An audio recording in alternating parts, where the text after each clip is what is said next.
Isaías capítulo 9, desde el versículo 1. Hemos estado hablando acerca del nacimiento de Jesús, un nacimiento que demanda una respuesta. Isaías capítulo 9. Mas no habrá siempre oscuridad para la que está ahora en angustia, tal como la aflicción que le vino en el tiempo que livianamente tocaron la primera vez a la tierra de Zabulón y a la tierra de Neftalí. Pues al fin llenará de gloria el camino del mar y de aquel lado del Jordán, en Galilea de los gentiles. El pueblo que andaba en tinieblas vio gran luz. Los que moraban en tierra de sombra de muerte, luz resplandeció sobre ellos. Multiplicaste la gente y aumentaste la alegría. Se alegrarán delante de ti como se alegran en la siega, como se gozan cuando reparten despojos. Porque tú quebraste su pesado yugo y la vara de su hombro y el cetro de su opresor, como en el día de Madián. Porque todo calzado que lleve el guerrero en el tumulto de la batalla y todo manto revolcado en sangre serán quemados, pasto del fuego. Porque un niño nos es nacido, hijo nos es dado, y el principado sobre su hombro, y se llamará su nombre Admirable, Consejero, Dios fuerte, Padre eterno, Príncipe de paz. Lo dilatado de su imperio y la paz no tendrá límite sobre el trono de David y sobre su reino, disponiéndolo y confirmándolo en juicio y en justicia desde ahora y para siempre. El celo de Jehová de los ejércitos hará esto. Oremos. Señor, una vez más nos presentamos delante de tu presencia, dándote gracias por tus muchas misericordias para con nosotros. En esta mañana te suplicamos que nos ayudes a adorarte escuchando tu palabra. Gracias, Padre, por las alabanzas, por los signos, por los cánticos. Ahora, Señor, fija tu palabra en nuestras vidas. Te suplicamos que nos hables, que luz pueda alumbrar, que tu luz pueda alumbrar nuestras tinieblas, que tu sabiduría pueda dirigir nuestros pasos en esta mañana. Que al final de todo lo hablado podamos, Señor, voluntariamente ser convictos de pecado sobre la necesidad de rendirnos ante ti. Háblanos, Señor, somos tu pueblo, necesitamos tu palabra que nos alimente. Por Jesús te lo pedimos. Amén.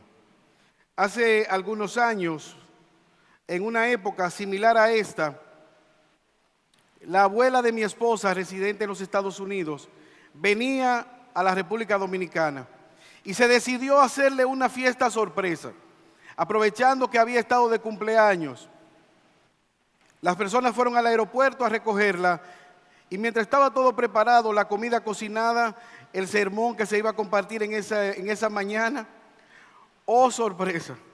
Hubo una nevada en los Estados Unidos que impidió que ella llegara a aquella celebración. A mi cuñado se le ocurrió una idea. Vamos a imprimir una foto de ella y como aquí están los invitados, aquí está la familia, el bizcocho y la comida, vamos a celebrar el cumpleaños. Y así lo hicimos. Cantamos cumpleaños feliz, comimos, celebramos, se predicó la palabra, con el pequeño detalle de que la cumpleañera no estaba presente. Ella vio su cumpleaños en diferido, se grabó un video y se le enseñó varios días después, cuando pudo llegar a la República Dominicana.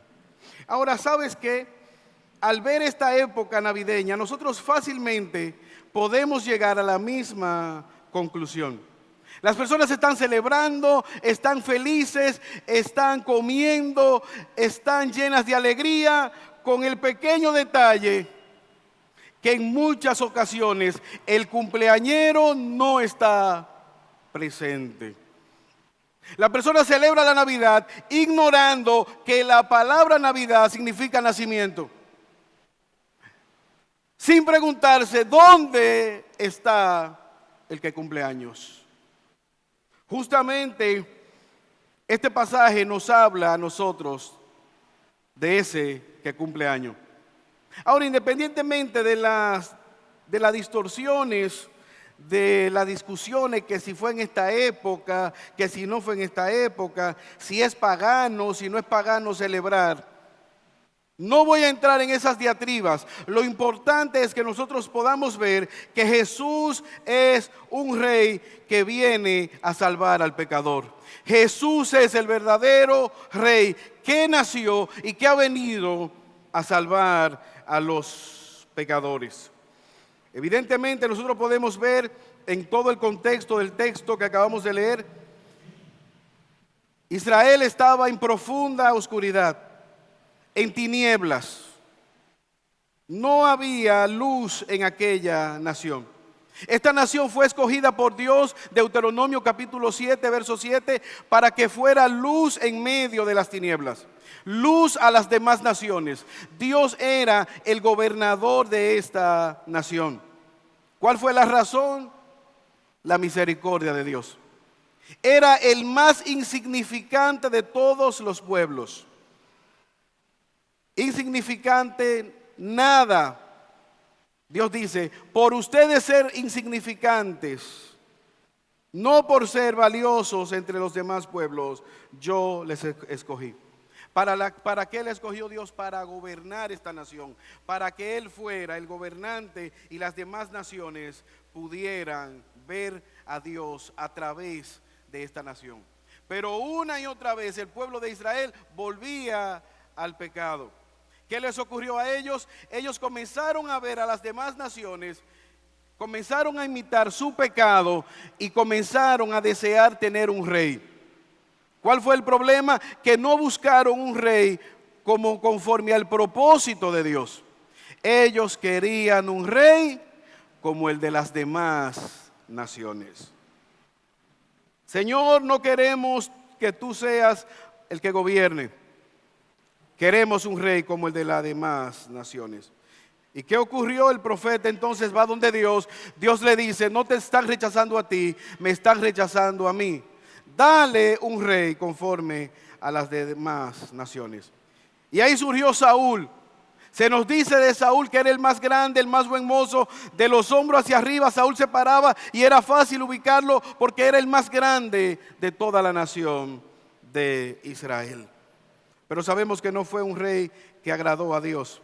Luego vino David, un segundo rey. Fue un gran rey, pero al mismo tiempo sabemos que pecó.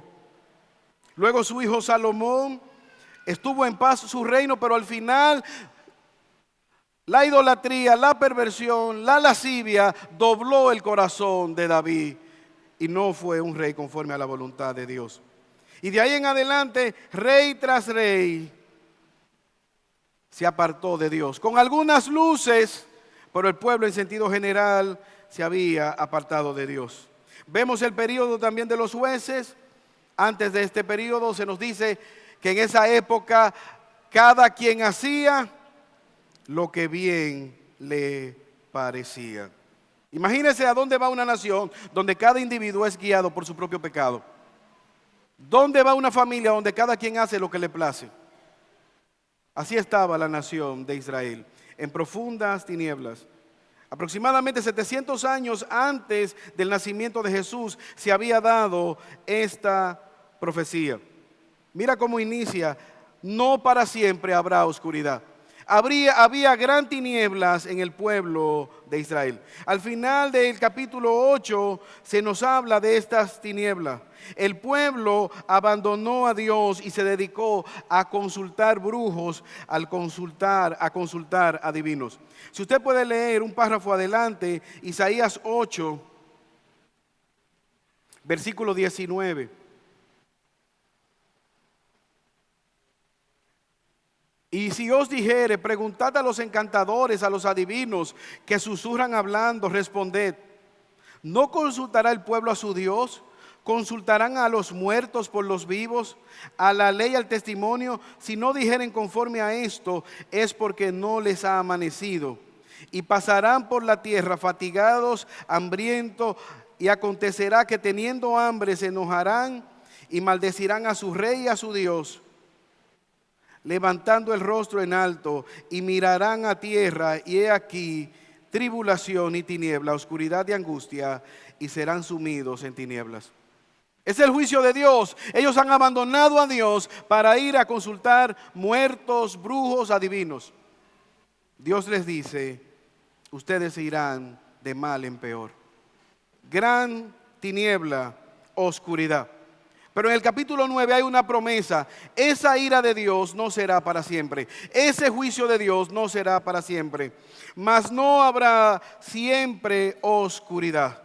Pues al fin llegará la gloria, el camino del mar de aquel lado del Jordán, en Galilea de los gentiles.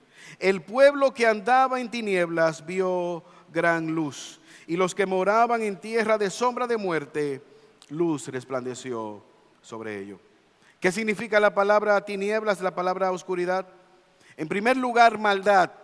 Al apartarse el ser humano de Dios, el mundo caído entra en pecado. Inmediatamente vemos en Génesis capítulo 3 que entró el pecado, entró la muerte, la maldad, el asesinato, la guerra de los sexos en el matrimonio y la destrucción. El mundo está lleno de maldad. El mundo está en tinieblas. El mundo de aquella época estaba en profunda tinieblas. Ahora a mí me gustaría decir que solamente eso pasó en aquella época. Pero solo basta con abrir la página de un periódico, tú abrir las notificaciones de WhatsApp, leer un periódico y te darás cuenta de que el mundo está en tinieblas. Las personas andan en tinieblas. La maldad campea en todo el mundo. Hay un común denominador: dolor, sufrimiento, maldad. Con el agravante de que, al igual que en la época de Israel, las naciones en sentido general le han dado la espalda a Dios. El pecado no solamente se practica en lo privado, se promueve, se consume a libre demanda. No solamente es que alguien se emborracha, es que esa borrachera la sube a las redes y presume su borrachera. No es simplemente hablar en contra de Dios, es que eso se ha vuelto ya deporte nacional. Estamos en oscuridad y las personas dicen, ¿por qué tanta maldad? ¿Qué hace el ser humano? El gobierno tiene que hacer algo. El gobierno tiene que eliminar la delincuencia. El gobierno tiene que eliminar la violencia. El gobierno tiene que eliminar la drogadicción. El gobierno tiene que darme paz, tiene que darme tranquilidad. Otros quizás pueden decir, si yo hubiese nacido en otro país, si yo no estuviera en este país, estuviera en mejores condiciones. Otros dijeran, si yo hubiese nacido en otra familia, mi apellido hubiese sido otro, de esos que terminan con I, Martí, Bonetti. Quizás mi destino hubiera sido diferente. Quizás tú estás aquí diciendo, el problema no soy yo, el problema es mi esposa, mi jefe. El problema es la matica que no gana, aunque ahora está ganando. Las águilas que nos dan gozo transitorio. Ahora yo te pregunto en esta mañana, ¿has pensado cuál es el problema? Todos sabemos que hay oscuridad en el mundo. ¿Cuál es la solución? El mundo está en tinieblas, al igual que la época de Isaías. Muerte, enfermedad, dolor, sufrimiento, desenfreno. ¿Quién puede solucionar las tinieblas que nos arropan? El texto nos muestra en el versículo 3 que vendría un rey que traería de alguna manera esperanza. No solamente a las tinieblas, sino también a la profunda tristeza. Mira cómo dice el versículo 3. Multiplicaste la gente y aumentaste la alegría. Se alegrarán delante de ti, se alegrarán como en la siega, como se gozan cuando reparten despojo, victoria luego de la guerra, porque tú quebraste su pesado yugo y la vara de sus hombros y el cetro de su opresor. No solamente había oscuridad, sino que aquí vemos que ellos estaban oprimidos, falta de gozo. Pero hay una promesa de que la nación sería librada de esa falta de gozo. La alegría se comparará con aquellos días cuando un hombre guiado por Dios llamado Gedeón libró al pueblo del opresor. Sería como cuando ellos hacen una cosecha. Sería como cuando se gana una victoria y lo que resta es repartir el botín de guerra, las ganancias. En medio de la tristeza que ellos están pasando, hay una esperanza. Hermanos, no solamente nosotros vemos el dolor, las tinieblas, la oscuridad, sino que la humanidad está sumergida en una gran falta de gozo. Tú te paras en una fila a pagar algún tipo de servicio y ese es el himno nacional. La queja, la inconformidad, la ingratitud. Hermanos, el mundo es el mundo. Esta época es la más rica de toda la historia de la humanidad. Más tecnología, más avance, más recursos médicos, más vehículos, más ropa, más medicina, más comida, y es la época de más insatisfacción. Los adultos están aburridos, las esposas están aburridas, los niños están aburridos. Ya no le basta con 100 canales de televisión, con videojuegos. Ellos están aburridos. Y pensar que nosotros con un palo de escoba y la tapa de un botellón de agua hacíamos la tarde, decapitando una muñeca de una hermana, metiéndola en una media rota, ahí hacíamos la tarde. 2 latas y dos troncos de madera era suficiente para jugar a la placa. Un pedazo de tiza en la calle para jugar yun. Y los jóvenes, los adolescentes están aburridos. Falta de gozo, falta de esperanza. El mundo es un poema enfermo. ¿Quién podrá devolvernos el gozo? ¿Quién podrá traernos gozo en medio de tantas plagas, tristeza, muerte, dolor, soledad, sufrimiento? Isaías profetiza que vendrá alguien que quebrantará el yugo, que vendrá alguien que liberará de la opresión, que vendrá alguien que traerá gozo. Un mundo no solamente en tinieblas, un mundo no solamente amargado, con falta de gozo. En la época de Isaías teníamos también un mundo sumergido en la guerra. Guerras que arrancan la vida, que traen inquietud, que roban la paz y el gozo al ser humano. Un yugo estaba quebrantando la nación de Israel. Versículo 4. Tú quebraste ese pesado yugo. Hermanos, al igual que en el pueblo de Israel, nosotros estamos profunda tinieblas, falta de gozo. Y si podemos definir al mundo, este es un mundo que está en guerra. La sociedad está en guerra. De hecho, ayer estábamos aquí en la tarde y una madre le decía a su hija que iba a cruzar la calle: no te lleves celular, deja la cartera, porque cualquier cosa, tú sabes, te pueden atracar. Te pueden arrebatar un celular y fácilmente te arrebatan la vida.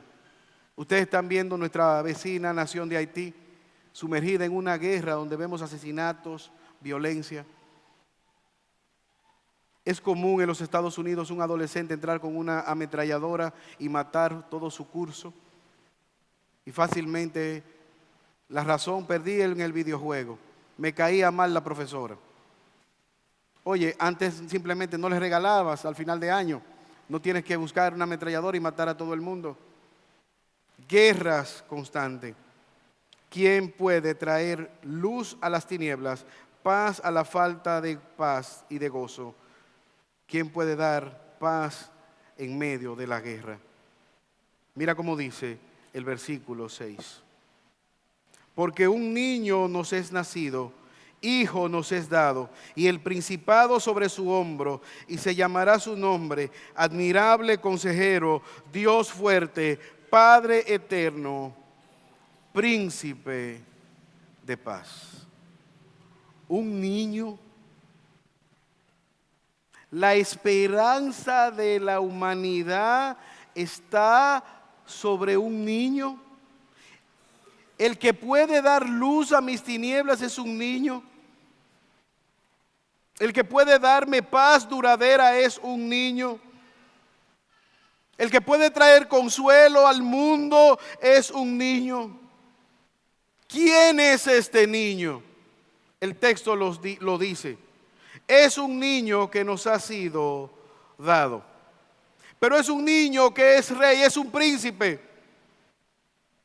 Su nombre, admirable, consejero, Dios fuerte, Padre eterno, príncipe de paz. Es un niño, por lo tanto es humano, es un ser humano que ha de nacer. Este niño será la esperanza de toda la humanidad. Apocalipsis capítulo 5, versos 5 al 6. Dice Juan, y uno de los ancianos me dijo, no llores. Juan está desconsolado porque no hay nadie que traiga esperanza a la humanidad. Y uno de los ancianos le dice, no llores. He aquí el león de la tribu de Judá, la raíz de David, ha vencido para abrir el libro y desatar sus sellos. Y miré y vi que en medio del trono y de los 4 seres vivientes y en medio de los ancianos estaba en pie un cordero como inmolado, que tenía 7 cuernos y 7 ojos, los cuales son los 7 espíritus de Dios enviados por toda la tierra. Este no es cualquier niño, es un niño rey. Hay un principado sobre su hombro y él será llamado admirable, consejero, Dios fuerte, Padre eterno, príncipe de paz.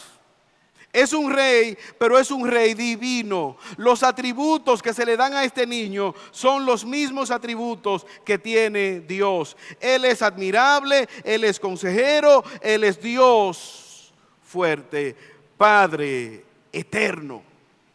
No es cualquier niño. Sobre sus hombros descansa el gobierno de toda la humanidad. Él sostendrá, Él sostiene todo lo cuanto existe, todo lo creado. Es humano, es rey, es divino. El mundo está en tinieblas, el mundo le falta gozo, el mundo está en guerra. No tiene sabiduría, pero ¿sabes quién puede traer la sabiduría? Este niño traería la sabiduría que el mundo necesita. ¿Por qué? Porque Él es el admirable, Él es el consejero, Él es Dios encarnado. Sabiduría para traer paz al mundo, para gobernar. Es un Dios que es la sabiduría encarnada, poderoso. Es un Padre eterno que ha venido a buscar, a salvar a sus hijos que se han escapado de su voluntad, que han huido de Él. Pero al mismo tiempo, príncipe de paz. La palabra nos muestra que el no creyente está corriendo, afanosamente corriendo. Usted se para en una calle y puede ver la gente, corre, corre. Y mira hacia atrás y nadie le está persiguiendo. El hombre sin Dios anda corriendo, agónico. Es como alguien que está llenando cajas en un camión. Coge una caja y pasa otra, y monta caja, y coge un plan y un proyecto. Él huye, nadie le persigue. ¿Por qué? Porque no tiene paz. ¿Sabes cuáles son los medicamentos más vendidos? Los ansiolíticos. Los que son para tranquilizar a la persona y para que pueda dormir. ¿Por qué? Porque el ser humano no tiene paz. ¿Quién puede traer paz al ser humano? ¿Quién puede traer tranquilidad, gozo, luz, sabiduría. Este niño. Ahora no solamente sería de manera transitoria. Mira cómo dice el versículo 7. Lo dilatado de su imperio y la paz no tendrá límite sobre el trono de David y sobre su reino, disponiéndolo y confirmándolo en juicio y en justicia desde ahora y para siempre. Será un descendiente de David que gobernará en su trono, pero su trono, su imperio, su reino será para siempre. Nunca terminará, nadie podrá derrotarlo, nadie podrá darle un golpe de estado. Es un rey perfectamente justo, ama la justicia, ama la verdad, ama la luz. ¿Quién es este rey? Pero al mismo tiempo eran promesas. ¿Quién puede garantizar que esto se llevará a cabo? ¿Quién puede garantizar que este niño nacerá? ¿Que no lo matarán en un legrado? ¿Que no morirá de polio? ¿Que no morirá en una guerra? ¿Quién puede garantizar que esta promesa se lleve a cabo? ¿Quién puede garantizar paz duradera, luz al mundo, verdad verdadera? Paz duradera, ¿quién puede hacerlo?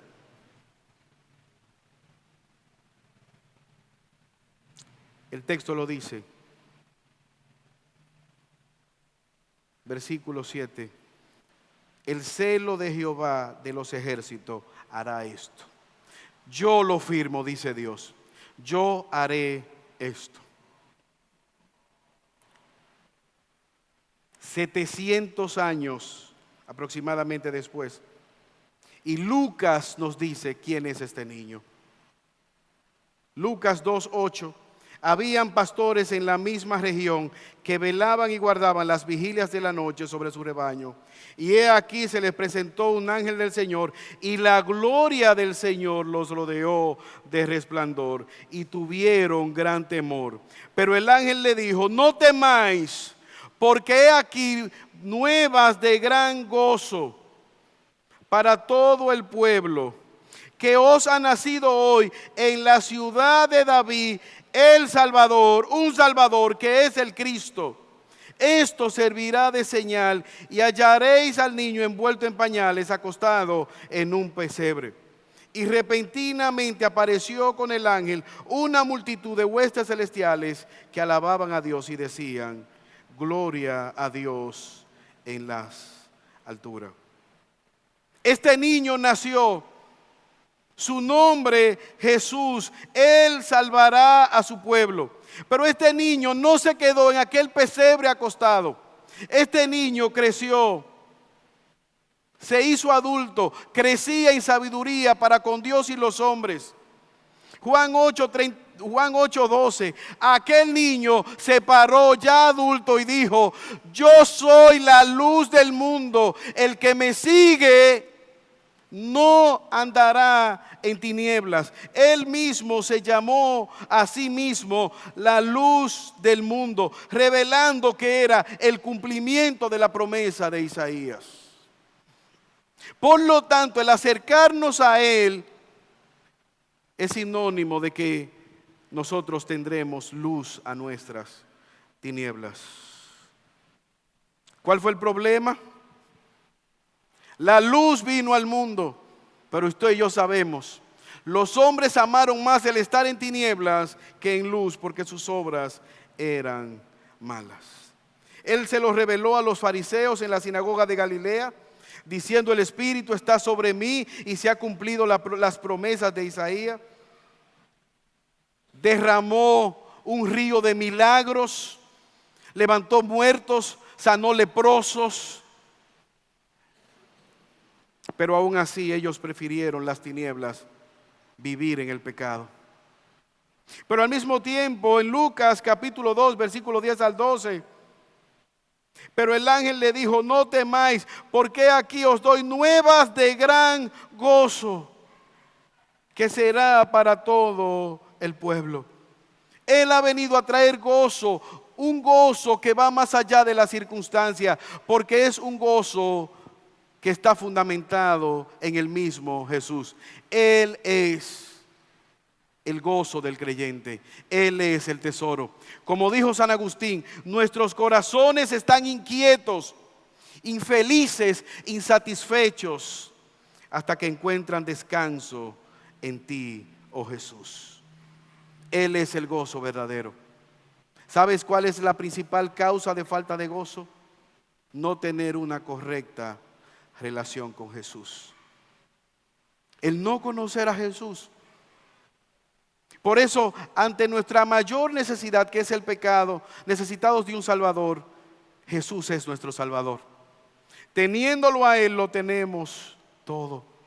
Por eso, cuando Pedro va y le dice: Señor, la multitud se está devolviendo, ¿pudieras tú bajarle al sermón?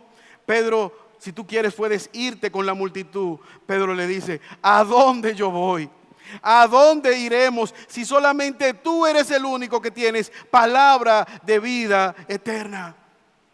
Querido amigo, si tú estás en este lugar y no tienes paz, no tienes gozo, quizás tú estás pensando que tu mayor necesidad sea económica, sea un problema familiar, sea un problema económico o de salud. No. Tu mayor problema, si tú no conoces a Jesús, es que necesitas de ese Salvador. La mayor necesidad del ser humano es Jesucristo. Él llena todo y lo llena en todos nosotros. ¿Qué necesitamos nosotros?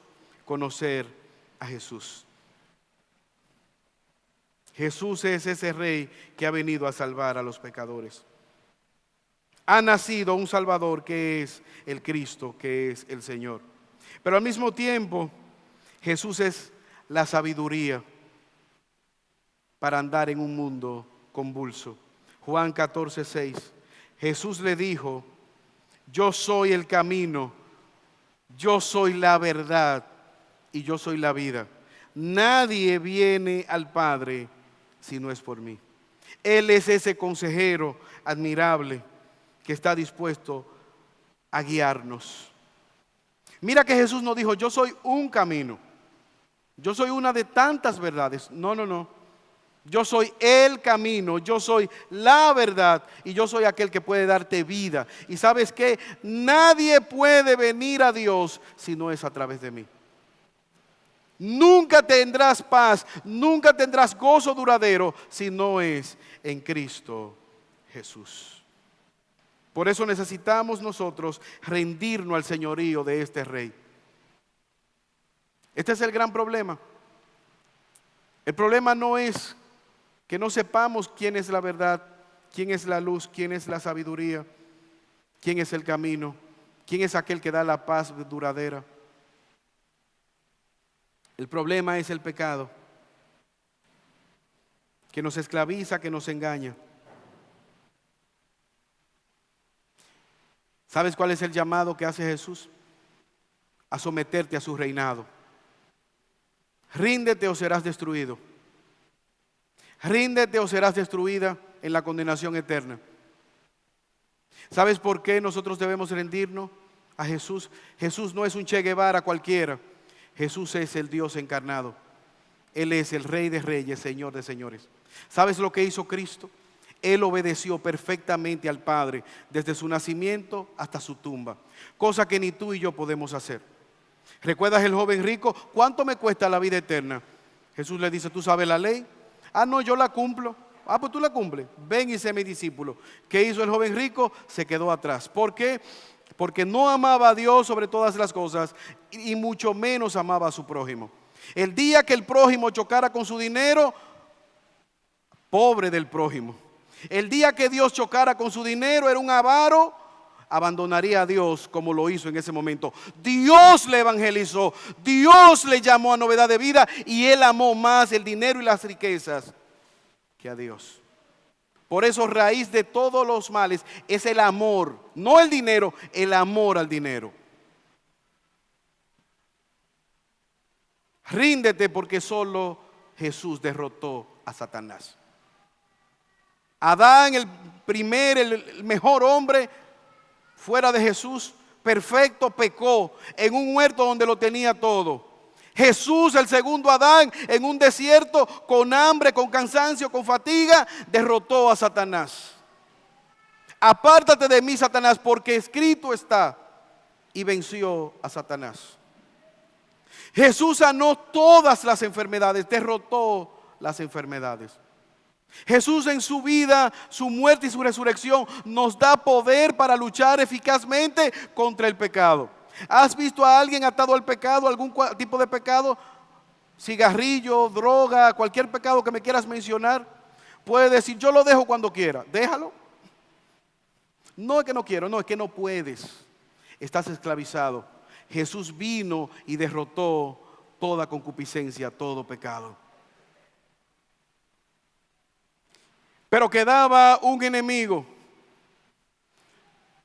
imbatible, con récord de 100. ¿Sabes cómo se llama ese enemigo? La muerte. 100 nacidos, 100 muertos. Todos mueren. Nadie sale de esta tierra sin la muerte. Todos esos falsos dioses, esos falsos apóstoles están en la tumba. Mahoma, Buda, Gandhi, Sai Baba, todos los papas. Pero un día este Jesús se paró y dijo, yo entrego mi vida y vuelvo y la tomo. Nadie me la quita. Derrotaré la muerte. Al tercer día me levantaré y reinaré. Le pusieron una piedra, le pusieron un sello. Pero al tercer día, ¿sabes lo que ocurrió? La tumba comenzó a temblar. La piedra comenzó a moverse. Los soldados comenzaron a asustarse. La piedra fue movida y Cristo se levantó. Mentira, dijo Tomás. Tengo que meter mi mano en la llaga. Cristo entró y le dijo, incrédulo, ven y mete tu mano. No soy un espíritu, he resucitado para dar vida y vida en abundancia. Ese es el Jesús verdadero, el que ha vencido la muerte. Ahora bien, si Él no hubiese resucitado, nosotros seríamos los más dignos de conmiseración. Pero Él se levantó para darnos esperanza a nosotros, que aún ante la muerte nosotros podemos pararnos y decir, te voy a destruir porque Cristo te venció. Como creyente, la muerte no es el final. Él es nuestra esperanza. Ese Salvador que ha nacido y que nos llama a rendirnos a ese príncipe. Y por eso celebramos la verdadera Navidad. Jesús es ese Rey que nos llama al arrepentimiento. Ha nacido un Salvador. Y como iglesia debemos celebrarle, recordando su obra en nuestro favor. Se dice que en el 1905, un periódico de Londres escribió una pregunta, un artículo diciendo, ¿por qué el mundo está mal? ¿Cuál es el problema? Un filósofo inglés escribió una carta respondiendo a esta pregunta. ¿Sabes cuál es el problema? Chesterton escribió aquel diario, el problema del mundo soy yo. Ese es el problema. El problema que tiene la humanidad soy yo y mi pecado. El problema que tiene nuestro matrimonio somos nosotros, soy yo y mi pecado. El problema que tiene la sociedad eres tú y soy yo. Por lo tanto, ¿qué necesitamos? Que Cristo sea nuestra solución. No podremos librarnos sin la ayuda de Cristo del pecado. La solución no está en mirarnos dentro. La solución es en clamar a este Rey, a este príncipe que nos ayude. Que nos dé la paz que el mundo no nos puede dar. Que nos dé la seguridad que el mundo no nos puede dar. Que nos dé el gozo que el mundo no nos puede dar. Que nos dé la vida eterna que el mundo no nos puede dar. Que Él sea la sabiduría que guíe nuestra vida. Para eso tenemos nosotros que reconocer. ¿Por qué está mal el mundo? El problema soy yo, el problema eres tú y la solución es Jesucristo. Señor, gracias por tu palabra. Gracias, oh Señor, porque en ti tenemos esperanza. Ayúdanos, oh Señor, a venir a ti en fe y arrepentimiento, reconociendo que tú eres la sabiduría que necesitamos para andar en un mundo en convulsión, que tú eres la luz que alumbra nuestras tinieblas. Oh Padre, ayúdanos a someternos a esa luz, que tú eres, Señor, la paz eterna. No la das como el mundo la da, una paz duradera, que tú eres, Señor, el gozo. Ayúdanos a reconocer que el problema somos nosotros, pero asimismo que tú eres la solución. Guíanos, Señor, sin caída hasta el final de nuestra existencia o hasta tu venida, Señor. Ayúdanos a celebrar la verdadera Navidad, reconociendo que tú eres, Señor, esa promesa de esperanza y de gozo eterno. Por Jesús te lo pedimos. Amén.